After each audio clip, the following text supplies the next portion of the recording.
Do everything I forget on. Throw out the memories, focus on only me. Delete them all from my socials. They got enough and they don't need to know that my life is a vacation. Without them in my space, I ain't got any more room in my suitcase. Britney, ta carrière est sur une belle lancée. On entend parler de plus en plus de toi partout et on souhaitait prendre le temps d'apprendre à mieux te connaître ce matin. Alors d'abord et avant tout, tu as grandi à quel endroit? Bien, c'est de l'ouest de l'île de Montréal. J'étais là jusqu'à 18 ans. Puis après ça, j'ai quitté Montréal, puis j'étais allée aux États-Unis pour 10 années, à peu près. C'est quand même un beau parcours. Oui. À quel âge tu as appris à jouer de la guitare? J'étais quand même jeune pour... Bien, la musique, ma première instrument, c'était le piano. Alors, j'ai commencé à 7 ans. Puis la guitare, c'était plutôt dans secondaire. J'étais 15 ans pour faire ça. Puis c'était juste un peu plus facile de m'amener à... Une guitare qu'un piano, Ouais, hein? Quand on part comme ça sur la route, qu'on va aller faire des spectacles, aussi qu'on veut pratiquer un peu n'importe où. Exact. Justement, à l'adolescence, quel genre de musique t'écoutais? Ah, toutes. Bien, le country, c'était gros dans ma maison. Mes parents aimaient beaucoup de country. Shania a encore été ma première spectacle.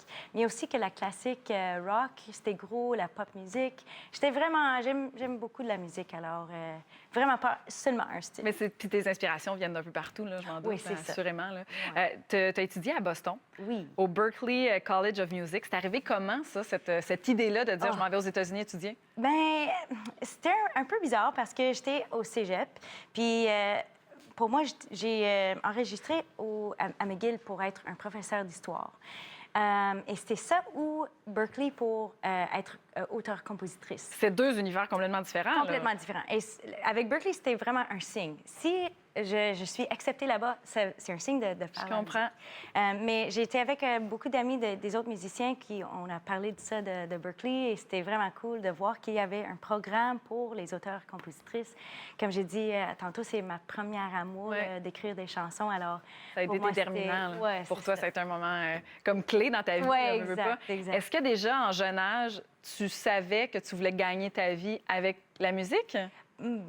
Honnêtement, pas vraiment, parce que c'était vraiment une passion. Alors, j'écris des chansons, j'ai joué dans des bandes et tout ça, mais c'était encore pas vraiment quand j'étais plus vieux dans le cégep que j'ai réalisé que, OK, je pense que je peux faire comme une carrière. Et c'était vraiment à Berklee. Après ça, j'étais comme, OK, maintenant, ça, c'est la route. C'est le chemin que je vais prendre. Puis après Boston, bien, comme tu l'as dit un peu plus tôt, tu es allé vivre à Nashville pendant près de 10 ans. Mais ça n'a certainement pas dû être toujours facile. Non, c'était pas facile. Et mes parents sont tellement supportive avec moi.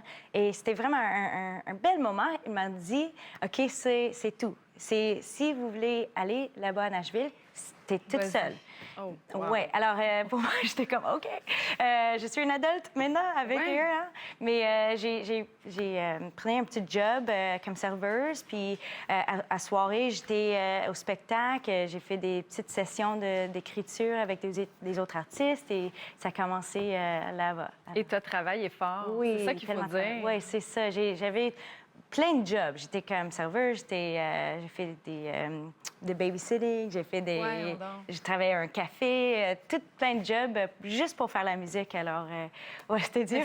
C'est important, mais c'est l'expérience. Oui, c'est ça. C'est important d'en parler parce qu'il y a des jeunes qui veulent peut-être suivre tes traces puis qui se disent, coudonc, est-ce que ça s'est fait en un claquement de doigts? Puis ça prend des efforts pour en arriver là. C'est pas facile, c'est difficile, mais c'est vraiment... t'es là pour faire l'expérience, pour réaliser des rêves et vraiment, c'est difficile, mais tu dois le faire. Si c'est tes rêves, tu le vas faire. Et je suis tellement reconnaissante que ça, c'était ma route. Bien, puis tu l'as vraiment. Écoute, tu as pris le taureau par les cornes, puis tu as foncé droit devant.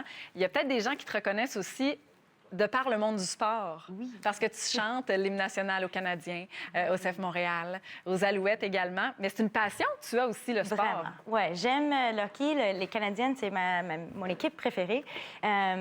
J'ai vraiment, avec mon père, on a regardé tous les matchs. Alors, quand j'ai déménagé ici à Montréal, j'étais comme, OK, je veux faire quelque chose que je peux connecter avec tout le monde dans la ville. Oui. Et pour moi, tout le monde aime le hockey, tout le monde aime les Canadiennes. Alors, j'ai demandé plusieurs fois, j'étais comme, allô, est-ce que je peux chanter avec pour les Canadiennes? Et enfin, ils m'ont donné un petit spot pour. Donc, après chanter. plusieurs non, on t'a Oui. finalement dit oui parce que tu as continué de persévérer. Oui, c'est ça. J'ai l'impression que tu as réalisé une foule de rêves déjà, mais il doit en avoir d'autres que tu as le goût de réaliser sur ta liste. Qu'est-ce Ben, que il y a beaucoup de scènes que je voulais jouer. Après les 2 années avec aucun spectacle, mon goal à le moment, c'est vraiment de faire des spectacles et de montrer la musique country. Et alors, oui, de faire des scènes comme Ryman à Nashville, je vraiment veux faire ça. Des gros festivals autour du Québec et Canada, c'est sur ma liste. Et aussi de faire un autre album. Alors, qui est en préparation, si je ne me trompe pas. Oui, c'est ça. On va te surveiller de près. Brittany, c'est tellement le fun d'apprendre à te découvrir comme ça. Merci. C'est tellement génial de te voir briller aussi. On sent la passion dans tes yeux. J'ai envie de te souhaiter le plus grand des bonheurs la semaine prochaine en première partie de Shania Twain. Et on va te suivre de très près. Ah, c'est gentil. Merci tout le monde. Merci d'être passé nous voir.